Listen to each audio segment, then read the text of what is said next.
ટિપ્પણીથી લોહાણા સમાજમાં ભયંકર રોષ જોવા મળી રહ્યો છે। રઘુવંશી સમાજના એક જ રઘુવંશી સમાજે માંગ કરી છે કે જ્ઞાન પ્રકાશ સ્વામી વીરપુર આવે। જ્ઞાન પ્રકાશ સ્વામી વીરપુર આવી માફી માંગે।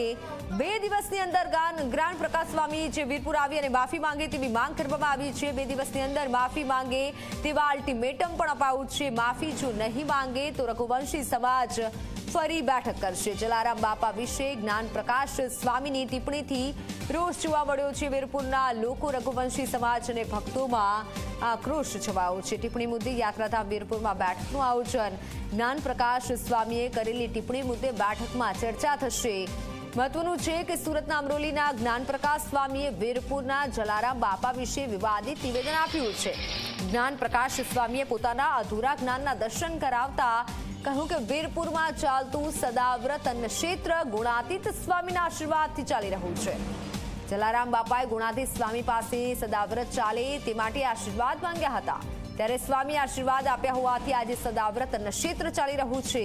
જોકે બાદમાં જ્ઞાન પ્રકાશ સ્વામીએ માફી માંગી હતી, પરંતુ તેમના નિવેદનથી થયેલો વિવાદ શાંત નથી પડી રહ્યો।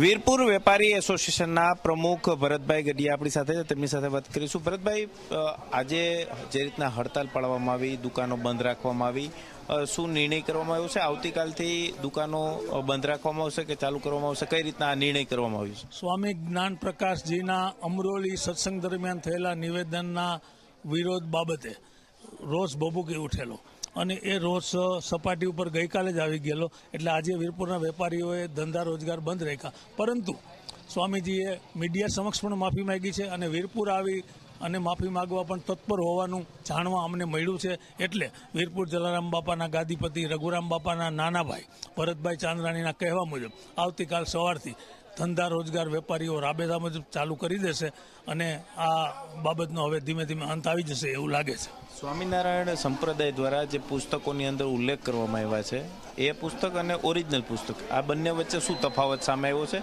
અને ખાસ કરીને જલારામ બાપાનો ઇતિહાસ શું? જલારામ બાપાના જન્મથી માંડીને એનો ઇતિહાસ બાપાના મૂળ પુસ્તકમાં છે।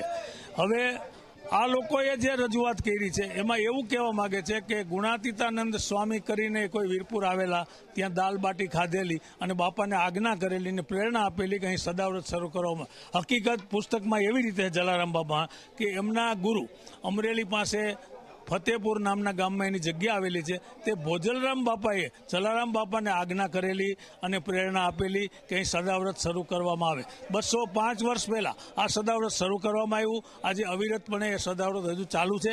બીજું, જલારામ બાપાના ઈષ્ટદેવ માત્ર ને માત્ર પ્રભુ શ્રી રામ હતા। તેઓ રામ ભક્તિ જ કરતા હતા અને રામમાં જ રત રહેતા હતા અને રામ નામ મેં લીન હૈ દેખત સબ મેં રામ, તાકે પદ વંદન કરું જય જય શ્રી જલારામ। આજે પણ વીરપુર કોઈ દર્શનાર્થે પધારે ત્યારે રામ લક્ષ્મણ જાનકી અને હનુમાનજીનો દરબાર તમને જોવા મળે। ભગવાન રામ બાપાની કસોટી કરવા પધારેલા અને એમના પત્ની વીરબાઈમાની એણે જ્યારે માગણી કરેલી અને જોડી અને દંડ જે એણે સુપ્રત કરેલા, એ જોડી અને દંડ પણ આજે મંદિરમાં પધરાવવામાં આવ્યા છે। એમની સવાર સાંજ આરતી થાય છે અને લોકો એના દર્શન પણ કરે છે અને ધન્યતા અનુભવે છે। આ વાત હકીકત છે। બાકીની જે વાતો થઈ રહી છે સ્વામિનારાયણ સંપ્રદાય દ્વારા કે બીજા કોઈ માણસો દ્વારા, એ જૂઠી છે, સત્યથી દૂર છે, એને મંદિર તરફથી પણ કોઈ સમર્થન નથી।